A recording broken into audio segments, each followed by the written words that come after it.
Hello again, I am Blunty, and I really enjoy the process of custom building gaming PC rigs, from selecting the parts to the build itself. I really do truly love it. But for people who would rather just get a gaming PC they can buy, pull out of a box complete and ready to kick ass, there exist companies like Alienware, who make pre-built gaming desktop PCs like this one, the Alienware Aurora R5.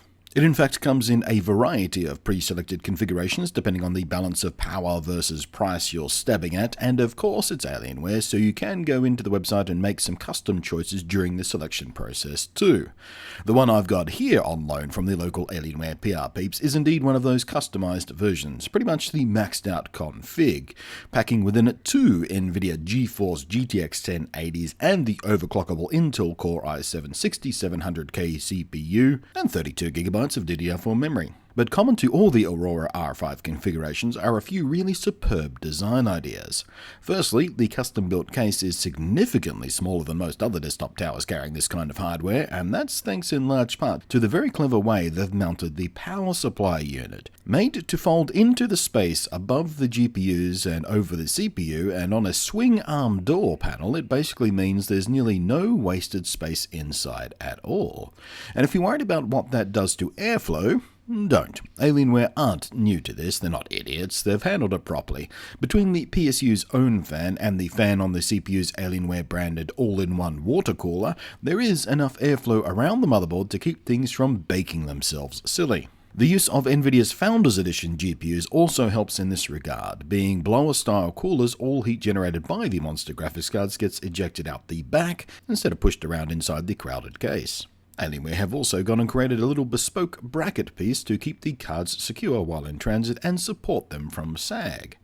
At the bottom of the case, there's space for two more 2.5-inch drives for future expandability, and the main mass storage drive in this build, a 2TB 7200 RPM drive, being mounted vertically at the front of the case, and a zippy SSD system drive mounted at the top. Now, the wiring inside here is obviously going to be pretty cramped, and frankly, in off-the-shelf PCs, cable management is usually pretty awful, but here, it's handled pretty well. Not the super clean job a truly passionate custom builder would have done, for example, but everything is routed around sensibly and cleanly enough to keep from jamming stuff up and leaving any at-home upgrades an easy prospect. From the outside, it has an unmistakably Alienware aesthetic, complete with several LED areas that are all RGB and fully customizable, right down to doing things like making them change color or blink when system events happen, like getting an email, for example. It is a very tidy package, elegant but cool, and without being outlandishly gamer, if you know what I mean, and I think you do. It runs quiet too. The all-in-one cooler stays well behaved, and although two Founders Edition GTX 1080's isn't the most silent way to get that kind of power, they too have enough breathing space to keep their fans at reasonable levels. Also in the box are Alienware's stock keyboard and mouse, but as I discovered in my recent review of their little alpha monsters, they are a bit naff, so plan on buying a better keyboard and mouse immediately. Especially considering that these are being sold as gaming rigs. And although this is only one of several configurations of the Aurora R5, and I wanted to focus more on the general design and build choices, so this review could apply to any of the configurations, I don't think you would let me get away with doing a PC review without some gameplay, would you? Especially on a rig with SLI 1080's, so here you are.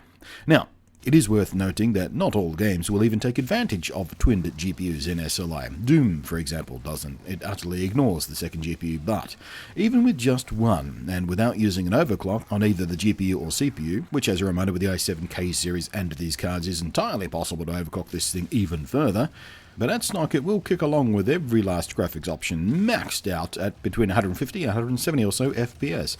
Ideal to perfection when paired with a 144Hz G-Sync monitor, I think.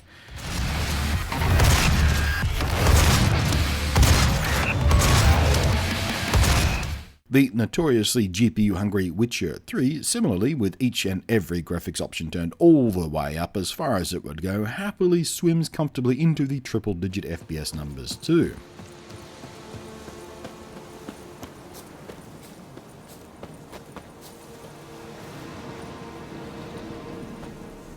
Project Cars tells the same story. Basically, at this point, you could probably take it as read that pretty much anything you throw at this rig will slurp up being utterly maxed out and still throw back a big pile of frames per second, whether or not said game wants to take advantage of this allied GPUs.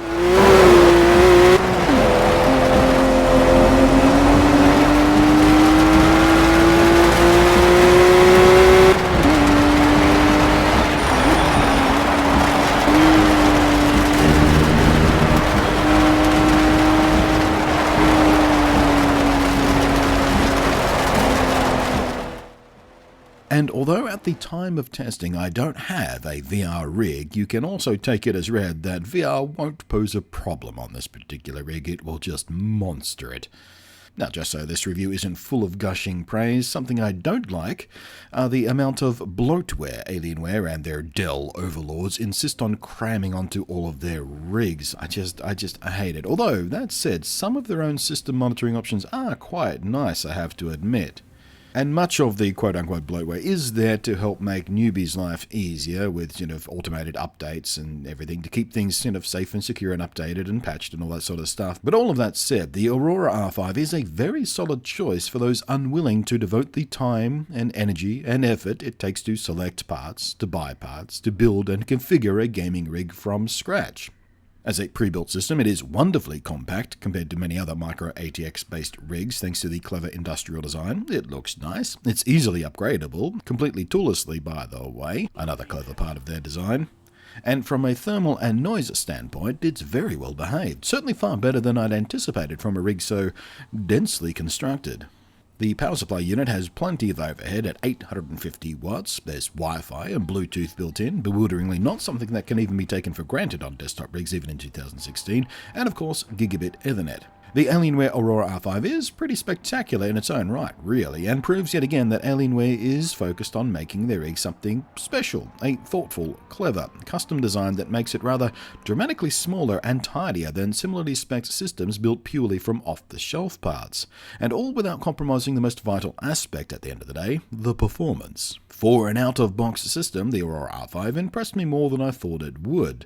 Worth adding to your consideration list if you're in the market for a ready-to-go PC gaming rig. Thanks for watching, I am Blunty, and I will catch you next time.